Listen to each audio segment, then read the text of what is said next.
ఈ టైంలో వాళ్ళకి సపరేట్గా ఓన్ మనీ ఇష్యూ చేసుకోవాలి. ఇది అయిపోయిన తర్వాత మన కంట్రీ అంటే ఇండిపెండెన్స్ 1947 తర్వాత వచ్చినాయి.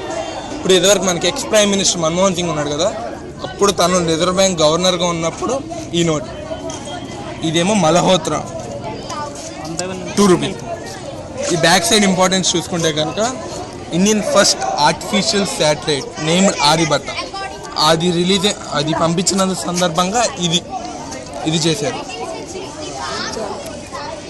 నెక్స్ట్ వీటి సిరీస్ తర్వాత ఈ 1 రూపీ నోట్. దీని వెనకాల చూసుకుంటే మనకి ఇండియన్ ఆయిల్ మిల్ స్టార్ట్ చేసినప్పుడు ఫోటో, అంటే ఇది ఓషన్స్లో డిగ్ చేయడానికి. ఇది రాయల్ బెంగాల్ టైగర్, ఇది తెలుసుగా, అగ్రికల్చరల్ దాన్ని. చూపిస్తా ఉంటే సార్ అలా చూపిస్తారు, అలా స్పీడ్గా ఎక్స్ప్లెయిన్ చేసుకుంటూ వెళ్తే ఇది చూసుకుంటే సార్ మినిట్స్ అలా వీడియో తీసేది కూడా. William force east India company rule ఇండియాలో ఎండ్ అయిన తర్వాత బ్రిటిష్ వాళ్ళు స్టార్ట్ చేసినప్పుడు ఫస్ట్ కింగ్గా ఇండియాకి ఇంట్రడ్యూస్ అయ్యింది. Is William fourth. ఈ one of the rarest coins world. ఇది 10 rupees Indian silver coin. Gandhi 1948లో చనిపోయిన తర్వాత 1969కి కాయిన్ రిలీజ్ చేశారు.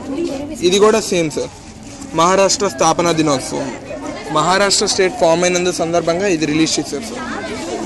ఇది సేమ్ గాంధీ చనిపోయినందుకు. ఇది మెటల్ మాత్రం నికిల్. ఇది మాత్రం 1862 క్వీన్ విక్టోరియా.